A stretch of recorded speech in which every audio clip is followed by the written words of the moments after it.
tapi keluhuran budi beliau, cinta beliau yang luar biasa kepada umatnya, membuat beliau bahkan mendoakan hidayah, mendoakan kebaikan kepada generasi baru yang akan dilahirkan oleh penduduk Taif. Dan Allah mengabulkan doa Nabi. Kota Taif adalah kota yang diisi dengan orang-orang yang beriman kepada Allah Subhanahu wa taala, menyembahnya semata dan tidak menyekutukannya dengan sesuatu apapun.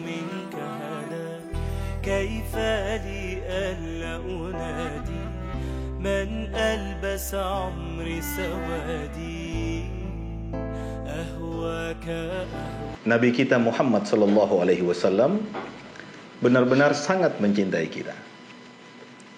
Buktinya bisa terlihat pada sikap beliau, harapan dan doa-doa yang beliau sampaikan kepada Allah Subhanahu wa taala agar umatnya ini selalu berada dalam kondisi yang baik-baik saja, tidak ditimpa musibah, bencana alam atau azab dari Allah Subhanahu wa taala karena sikap buruk mereka kepada beliau. Bahkan beliau disikapi buruk pun beliau tetap mendoakan kebaikan bagi umat ini.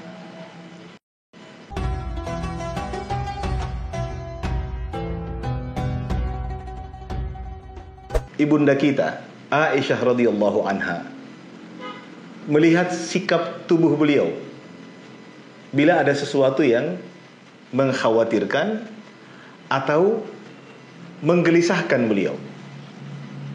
Kata ibunda kita Aisyah, suatu hari Rasulullah SAW melihat ada angin kencang dan awan yang tebal. Kata Aisyah, saya melihat wajah Rasulullah berubah. Beliau seperti khawatir, takut. Beliau tidak tenang. Jadi angin dan awan yang tebal itu membuat Nabi mengkhawatirkan sesuatu. Tiba-tiba awan itu berubah menjadi hujan. Begitu turun hujan, Nabi SAW lalu tersenyum dan raut wajah beliau yang khawatir, yang gelisah, yang takut tiba-tiba sirna. Kata ibunda Aisyah radhiyallahu anha. Lalu Aisyah bertanya kepada Rasulullah SAW, apa yang terjadi sebenarnya? Kenapa beliau seperti itu sikap tubuhnya saat melihat angin yang kencang dan awan yang tebal? Kata Nabi SAW dalam hadis yang diriwayatkan oleh Imam Muslim, inni khasyitu an yakuna adzaban sullita ala ummati. Kata Nabi, saya khawatir angin dan awan tebal itu adalah azab, adalah hukuman Allah Subhanahu wa taala kepada umatku. Tapi begitu turun hujan, wajah Nabi berubah. Jadi kegelisahan sirna, ketakutan lenyap, kekhawatiran hilang. Nabi bergembira dan bahkan beliau berkata setelah hujan turun, rahmah, bahwa ternyata angin dan hujan itu adalah rahmat bagi umatku. Kekhawatiran beliau itu berdasar karena Allah Subhanahu wa taala pernah menghancurkan kaum 'Ad, kaumnya Nabi Hud alaihi salam, dengan angin. Karena itu Nabi khawatir, ya, Nabi tidak tenang bahwa angin ini membawa awan yang berujung pada hujan, bukan sebaliknya, ya. Jadi kekhawatiran Nabi, ketakutan Nabi, kegelisahan Nabi adalah bukti cintanya kepada kita umatnya. Beliau tidak ingin ada yang menyusahkan umatnya.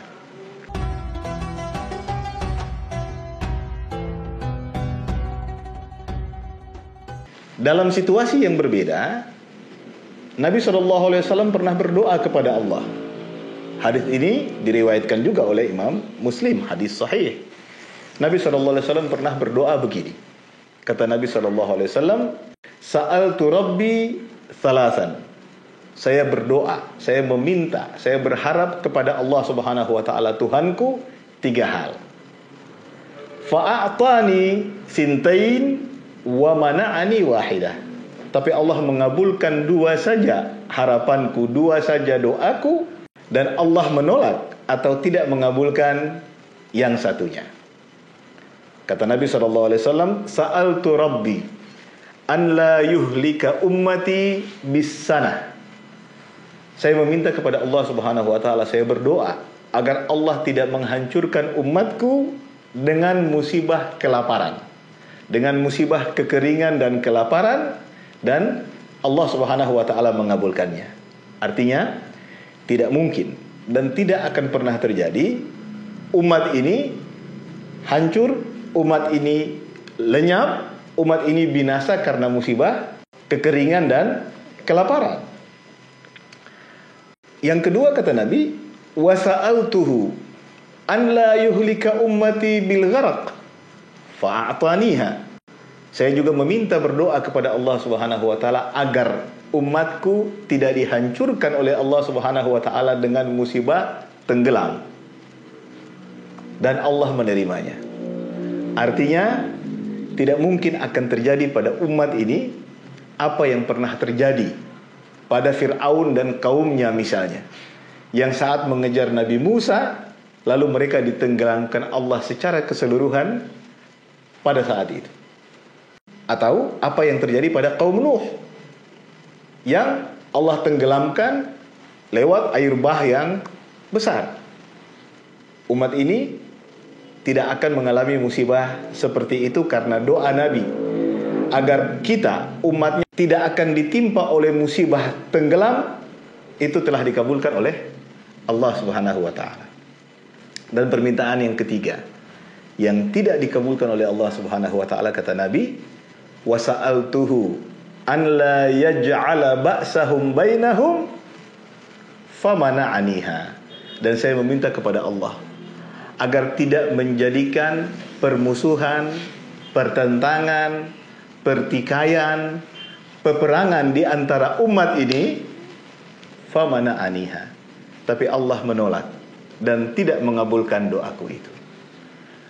Artinya, kalau ada pertentangan, kalau ada perselisihan, ada persoalan di antara umat ini, itu sesuatu yang memang telah ditakdirkan oleh Allah Subhanahu wa taala. Bukan arahan atau semacam justifikasi kepada kita untuk memperuncing masalah di antara kita, bukan.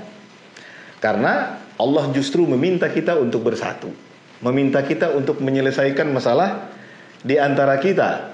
Fa aslihu baina akhawaykum, maka jadilah juru damai, maka jadilah orang yang memperbaiki persoalan yang ada di antara sesama umat ini. Bahkan untuk kepentingan itu Nabi SAW juga membolehkan kita berbohong. Yang penting kita mengupayakan perbaikan antar sesama umat yang bermasalah, berselisih, atau silang pendapat.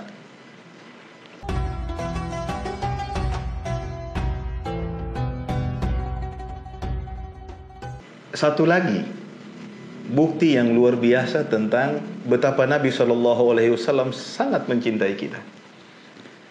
Betapapun beliau ditolak, dimusuhi, tapi beliau tetap bersikap baik, bahkan mendoakan kebaikan kepada umatnya.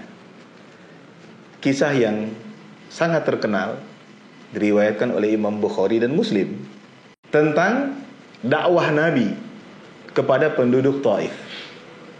Jadi di saat Nabi SAW dalam kondisi yang sangat bersedih, ditinggalkan oleh istrinya Khadijah, kemudian disusul lagi oleh pamannya Abu Talib, Rasulullah merasa dukungan terhadap dakwah beliau di Mekah mulai berkurang. Beliau ingin mencari dukungan di luar Mekah, maka beliau berinisiatif untuk datang kepada penduduk Taif yang letaknya tidak jauh dari Mekah. Beliau ditemani oleh Zaid ibnu Harithah, datang kepada penduduk Taif, menyampaikan risalah Islam ini kepada mereka. Beliau berharap mendapat dukungan dari penduduk Taif, sehingga beliau merasa cukup kuat untuk bertahan menyampaikan risalah tauhid ini di tengah kota Mekah yang sebagian dari mereka sangat memusuhi beliau. Begitu beliau tiba di Taif, beliau bertemu dengan 3 pembesar Taif, Abdi Yalail, Habib, dan Mas'ud. Beliau menyampaikan kepada mereka tentang risalah Islam ini, tapi beliau tidak menduga bahwa beliau ditolak mentah-mentah oleh mereka. Bahkan setelah beliau merasa tidak lagi mendapat ruang bagi penerimaan dakwahnya di Taif, beliau memutuskan untuk meninggalkan Taif bersama Zaid ibn Harithah. Tapi satu hal yang menyedihkan adalah beliau tidak menduga para pembesar Taif itu kemudian mengumpulkan anak-anak muda, anak-anak kecil, lalu berbaris di pintu keluar kota Taif, dan mereka melemparkan kepada Nabi bebatuan dan sambil mengucapkan kata-kata yang tidak pantas diucapkan kepada Nabi kita Muhammad sallallahu alaihi wasallam. Zaid ibn Harithah harus bergerak cepat, berusaha melindungi Nabi dari lemparan-lemparan itu, tapi akhirnya juga Zaid mengalami luka, seperti halnya baginda Nabi SAW juga mengalami luka akibat lemparan anak-anak muda Taif itu. Setelah Nabi meninggalkan kota Taif pada jarak yang cukup jauh, Nabi SAW kemudian beristirahat di satu tempat, dan tidak berapa lama datang malaikat Jibril yang diutus oleh Allah Subhanahu wa taala. Bersama malaikat Jibril ada malaikat penjaga gunung yang ditugaskan Allah untuk menjaga gunung. Lalu malaikat Jibril mempersilahkan kepada Nabi SAW, kalau Nabi berkehendak, kalau Nabi ingin, maka malaikat penjaga gunung akan melaksanakan tugasnya.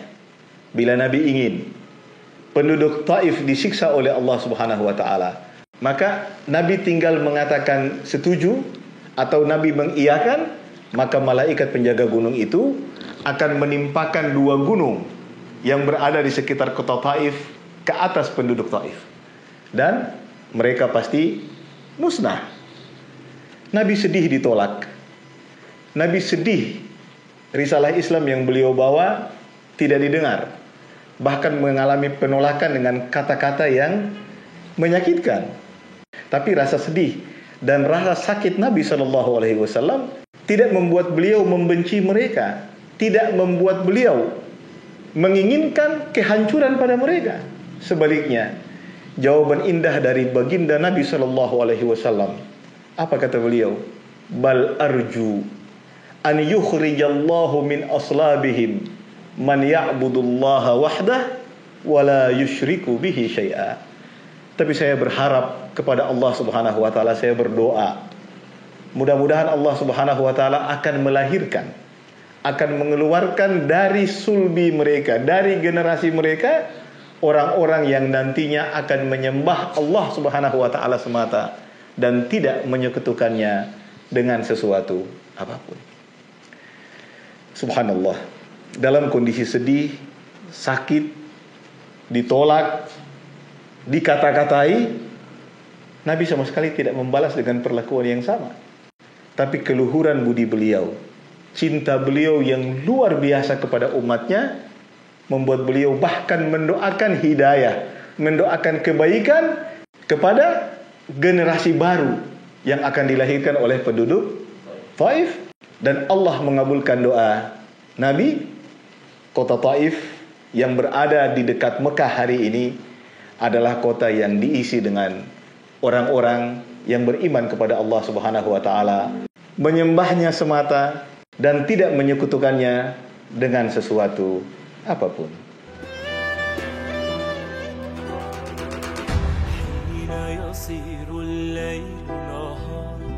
ويسود في الأفق قفار تترامى أمامي الأفكار أنت أمي البهجة أخضر